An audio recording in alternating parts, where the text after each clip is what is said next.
विधानसभा चुनाव के नजदीक आते चुनावी सरगर्मियां तेज। कांग्रेस नेता ने बीजेपी पर कसा तंज। कांग्रेस पार्टी को भ्रष्टाचार करने वाली पार्टी बताया। बिजली का तार जोड़ते समय युवक को लगा करंट लगने से युवक की मौके पर हुई मौत। चावल से लोड ट्रक पलटी। ट्रक पलटने से नाली में गिरी चावल की बोरियां। पुलिस ने शुरू की मामले की जांच। सिविल लाइन पुलिस ने की बड़ी कार्रवाई। भारी मात्रा में किया अवैध पटाखे जब्त। विस्फोटक अधिनियम के तहत मामला दर्ज। नमस्कार, मैं हूं आपके साथ नबीला उरूज और आप देख रहे हैं आज की खबर। रुक करते छत्तीसगढ़ की तमाम बड़ी खबरों की तरफ। सरगुजा संभाग में आरटीओ उड़नदस्ता का अवैध वसूली का गोरख धंधा जमकर फल फूल रहा है, जो रुकने का नाम नहीं ले रहा।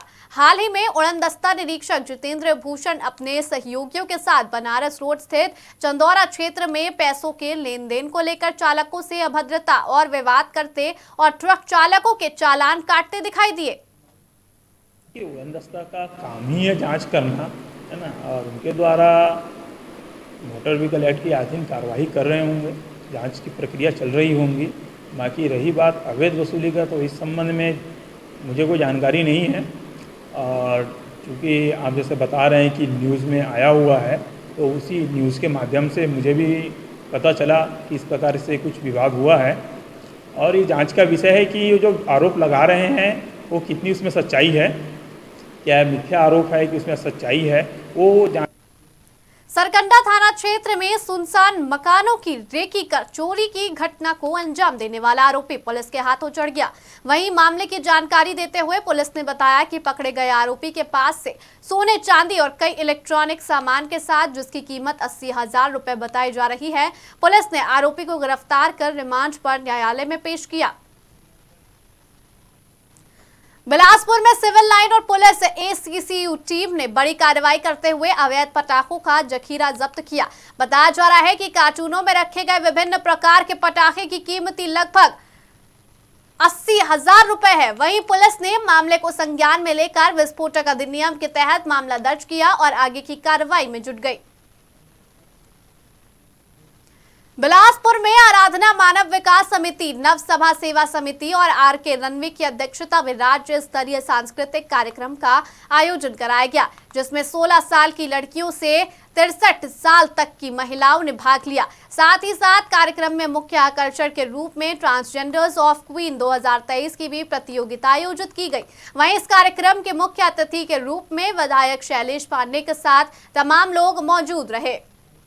जो कोरबा में निवासरत है, बिलासपुर में जो इतना सफल आयोजन की है छत्तीसगढ़ परिधान में जो वॉक शो हुआ है, उसके लिए सबसे पहले उनको शुभकामनाएं, पूरी टीम को बधाई। मैंने अपने जीवन काल में छत्तीसगढ़ी परिधान में वॉक शो पहली बार देखा है और जो थर्ड जेंडर का जो मंच मिला है वो प्रोत्साहन करने हेतु एक बहुत ही अच्छी पहल है और आगे भी ऐसा सामाजिक हित में वो काम करते रहे, उसके लिए मैं अग्रिम शुभकामनाएं। 36 मॉल में आयोजित हुआ है। कविता सोनी ने इस पूरे शो को आयोजित किया है। बहुत अच्छी बात यह कि आप यहाँ पर सभी लोगों ने छत्तीसगढ़ परिधान में प्रदर्शन किया है, ये सबसे अच्छी बात है।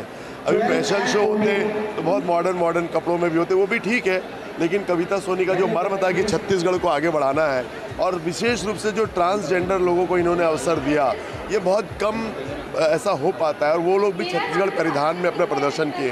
तो ये जो शो है, मुझे लगता है छत्तीसगढ़ में एक मार्केबल शो साबित होगा और ऐसा प्रयास कविता सोनी को हमेशा करते रहना चाहिए। वैसे तो ये बच्चों को लेकर के बहुत काम करती हैं, लेकिन पहली बार इन्होंने क्वीन ऑफ छत्तीसगढ़ ट्रांसजेंडर को लेकर के काम किया और सभी लोगों को लेकर के काम किया है, तो बहुत बधाई की बात है। प्रोत्साहित नहीं होते, मेरे को तो ऐसा लगता है पहले बहुत सारी हिचकिचाहट होती है, जब महिलाएं चढ़ती हैं तो बहुत सारे प्रश्न होते हैं।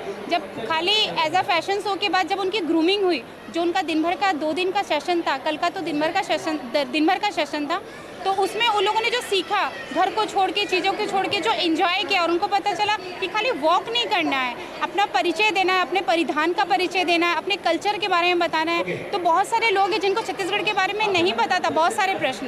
तो महिलाओं को, बच्चियों को बहुत कुछ पता चला, क्योंकि मैं छत्तीसगढ़ में रहती हूँ। हमने 2 राउंड में इसको किया है। एक डिफरेंट ऑफ कल्चर, मतलब इंडिया के जितने जाति के लोग हैं, अलग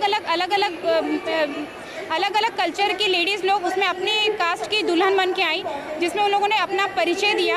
और अब हमारा स्टार्ट हो रहा है छत्तीसगढ़ कल्चर का राउंड, जिसमें छत्तीसगढ़ कल्चर से रिलेटेड ऑफ क्वेश्चन राउंड होंगे, जिसको मेरे को ऐसा लगता है कि देख के बहुत मज़ा आने वाला है। और योगी रायपुर की मुख्य निर्वाचन पदाधिकारी रीना बाबा साहेब कंगाले ने प्रेस वार्ता में जानकारी देते हुए बताया कि प्रदेश में कुल मतदाताओं की संख्या 2,03,60,040 है, जिसमें पुरुष मतदाता 1,28,20,000 हैं और महिला मतदाताओं की संख्या 1,23,09,410 है। वहीं वरिष्ठ मतदाताओं की संख्या 1,86,215 और दिव्यांग मतदाता की संख्या 1,60,955 है और 18 से 19 साल के मतदाताओं की संख्या 7,23,771 है। पहली बार मतदान करने वाले मतदाता की संख्या 18,68,636 और सर्विस मतदाताओं की संख्या 19,839 है।